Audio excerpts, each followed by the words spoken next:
Ladies and gentlemen, good morning. It is Saturday here in Singapore. I am the G Shock Watcher, and today we're going to be talking about the various releases of G Shock watches in July 2025. Today I am wearing, as people always ask, what are you wearing today? I'm actually wearing this watch.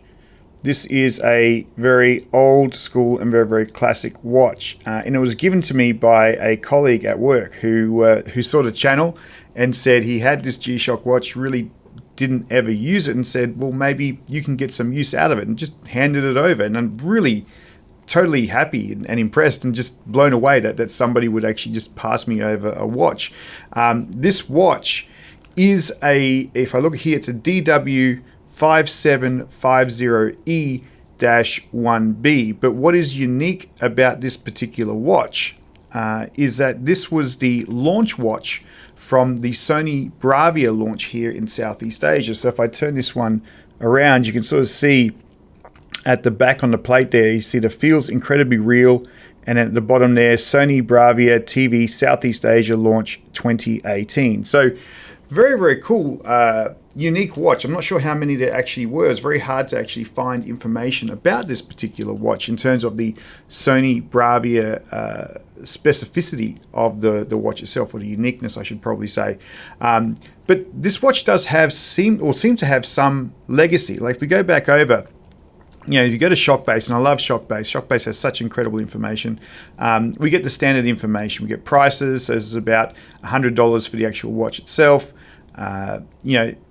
Water resistance and an alarm, right? I mean, you really, when it comes down to it, you don't need anything too fancy. But what's interesting is when you go to the Casio site that talks about this particular watch, it does have some incredible history here. This historical favorite model, revived for the modern day, was based on the theme of back to basics to commemorate the 35th anniversary of G Shock in 2018. So when this actually happened, when it launched, this was a commemoration watch. So it's almost a double celebration. It's a celebration of the Sony Bravia TV's launch here in Southeast Asia, but also this particular watch itself is a commemorative watch for the DW5750E. And so if you read this a little bit further, the DW5700C, first created in 1987, is a basic model with a round bezel from the early days of G Shock, which, though never released in Japan, gained legendary status for its worldwide popularity and was even worn by famous musicians. This model, reissued many times in the past, is now making a full comeback. So I know I have to go ahead and do some more research and find out which musicians actually wore it. But it's a nice watch. I mean, it's a negative display, which I'm never totally wrapped up on, but very simple, very cool, very light, nice sort of watch. So I thought I'd give this one a whirl this weekend and try it out. I quite like it so far. Simple is always very, very good. Anyway, on to the topic of today's video. I wanted to talk about the various watches that were released in July. We're sort of halfway through August right now, and it's always good to go back and have a look at what actually came out from G Shock in the marketplace, because we're always looking to sort of see how do the watch releases that are coming out sort of align to some of the financial reports and financial reporting that Casio talks about with their direction for G Shock. Are they releasing the watches as they say? Not that they're trying to lie, but how does the release schedule actually align to the strategy that they're talking about? If you remember, and especially if you look back at some of the videos we've talked about the financial reports, they were talking about how the high-end is actually becoming very, very important to them. So the MRG type watches, the high mid-range, I guess you'd probably sort of say, the sort of the MTG watches, the G Steels, sort of looking at what they can actually do around that category. And then there's the entry level. So if we look at the watches that came out in July, we're probably seeing majority of those watches being at the entry level. It's not that they're bad watches, they're quite cool watches, and we're going to see them in a second. But they're certainly not at that middle to high end bracket at this point. So let's go over and have a look at those particular watches. And again, big thanks to Shockbase for the insight they're actually giving, and also G Central, some of the information we'll capture here today.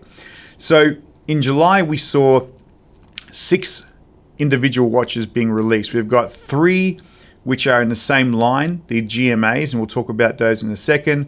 We've got 2 digital squares, or 2 DW5600s, and we have 1 DW6900.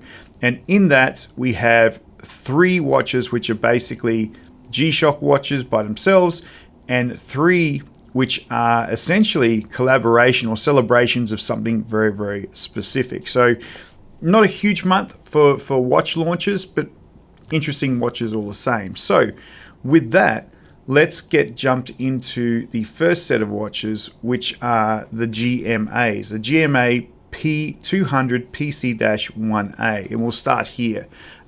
This particular watch, it's a combination analog digital watch, carbon core guard, 200 meter water resistance, world time, 48 cities, 31 time zones, 5 alarms.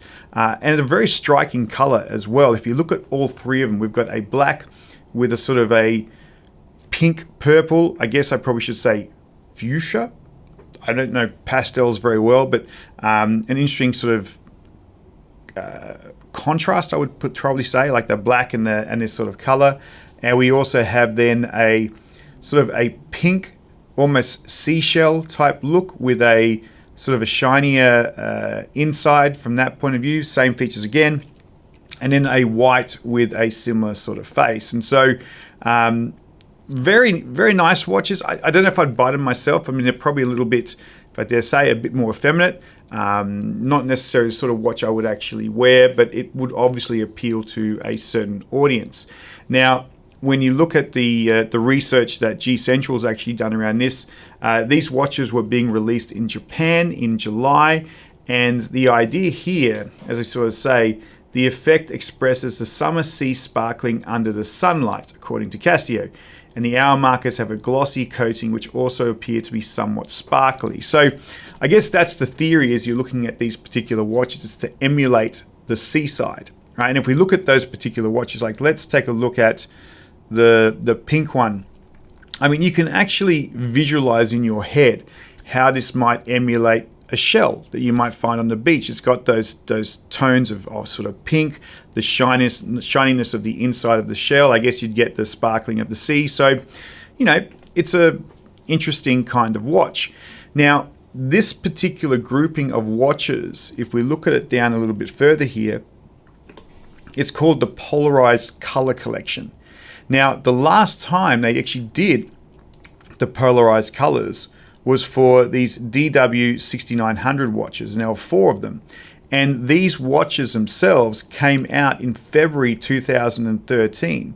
So it's been a good sort of 12 years since Casio's gone into that collection and gone, well, let's go do the polarized color again. And while this release was really to emulate the sparkling of the sea and the beach and that sort of theme, when we look at these earlier ones, the color contrasts were quite a little bit more dramatic. I mean, this one here, this very sort of pink and purple, I mean, that is a watch that's going to stand out on your wrist. The yellow one here, yellow and blue, you know, I guess the theme is polarizing colors. You've got one color which is very, very contrasted to another one, a very, very polarized effect. So nice to see that they're going back to some of those collections and reinvigorating some of those aspects. The other thing as well, which was called out by G Central, which I think is interesting, they said here these GMA P2100s are the smallest resin 2100 watches with a compatible band side of 5.7 and 7.48. So again, don't want to sound sexist. I guess this is going for more of a feminine audience, like maybe smaller wrists and things like that. So nice to sort of see some of those watches coming through for people who like that sort of theme or want to have a different type, something a bit softer on their wrist from that angle. Moving on from that particular watch, if we go over to the 5600s that were coming out, we sort of saw 2 5600s being released. This first one I was very excited about, this DW5600 Beijing Guan FC. I'm sure I'm pronouncing that incorrectly. My Mandarin is terrible. I'll probably get my kids to actually pronounce it for me. But this is one which is a collaboration watch for the Beijing Guan Football Club. And this was limited to 2,000 pieces, I think it was. I know I sort of saw it here A little bit further down. Here we go. Limited edition, 2,000 units. So we're looking at a DW 5600, 200 meters water resistance, one alarm, but a very striking sort of green and a resin green and yellow with a positive display. And I kind of like this one. Like, it's a bold color. It looks very, very unique. The positive display is obviously very, very legible from that point of view. And it's great to be able to go ahead and actually celebrate the football club in Beijing.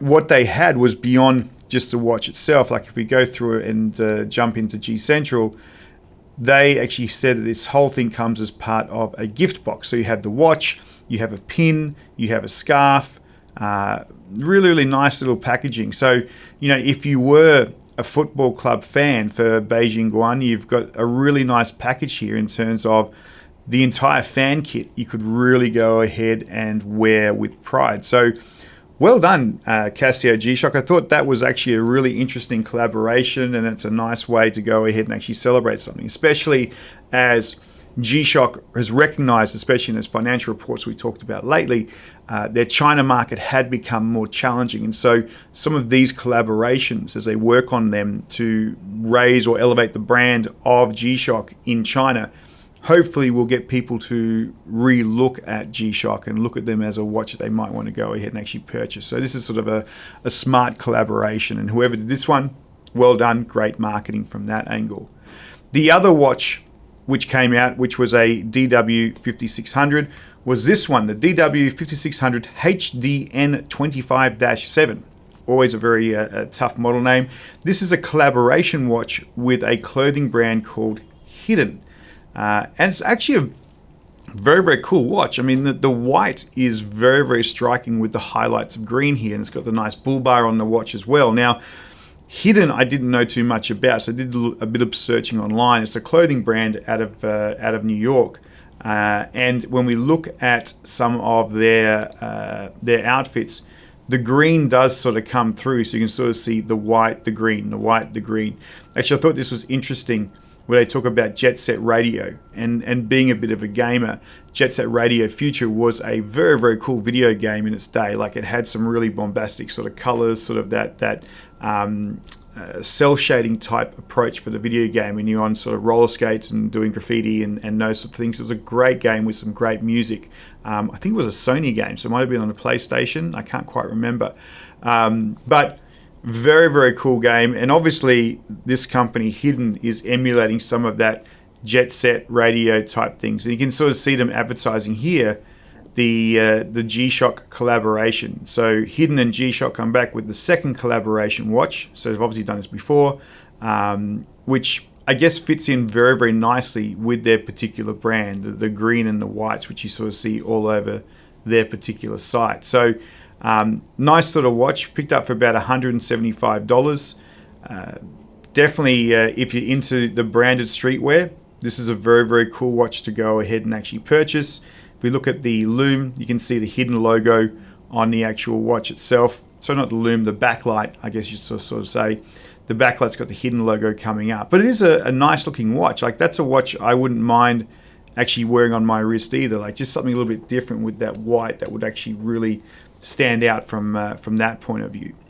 So the final watch then that came out in July was a DW 6900, and it was this particular watch. It was a DW 6900 Gold's Gym watch. And Gold's Gym, as you may or may not be aware, before all of the other gyms and CrossFit training things like Fitness First and F35, whatever it's called, Gold's Gym has been around forever, right? They've been across the US, they're very, very big in Japan, and G Shock has done collaborations with Gold's Gym in the past. And so they've done this collaboration again, a re-release of this DW 6900. And so it's a 30th anniversary of this particular watch. And so you can sort of see here, it's a really nice sort of black and gold. You've got the Gold's Gym logo at the bottom there, Gold's Gym on the actual back. But for all intents and purposes, it's just a standard DW 6900, which is fine. Like, you don't need to be anything special, just you want it to look different. So water resistance at 200 meters, one alarm. If you're a Gold Gym member, I guess it's something which really drives back some level of nostalgia for the actual watches itself. Great little collaboration watch. And I had a look to sort of see were those watches actually available already on the secondhand market in Beijing, and I haven't seen any of them here yet. But I'm assuming people potentially would have bought them, and they might rock up, and would be interesting to see, compared to the price here, which is 19,800 yen, how much that watch will actually go for in the second-hand market when it starts to hit Beijing. I actually am looking at still a DW6900, which is the Love to See on Earth, and I just want to fight a gun on that particular watch. It's about $200 or $250, but it's also a very nice, striking sort of blue and white watch as well. So these DW6900s, I don't own one yet. I might have to go ahead and look at purchasing one. Anyway, ladies and gentlemen, those are the watches. We've got three watches from G Shock. We've got 3 collaboration watches. You know, not a heavy month for G Shock by any means. I know many people are looking forward to seeing what happens with the G Steel watches. A lot of people are asking on the channel about the Mudmaster watches and what's going on there. We're all waiting to see what actually happens. So that's it, ladies and gentlemen. Finally closing out, big thank you from me, getting great support from people asking lots of questions. Maybe one of the things we should do is a sort of a Q&A session about the watches. So if you have questions that you want to ask about G Shock watches, please send them in. I'm happy to go ahead and actually do the research, and if we get enough, maybe we'll do a video just focused to some of the Q&As that people actually send through. Please like and subscribe. I appreciate your support. Thank you so much. Have a great weekend. Bye-bye.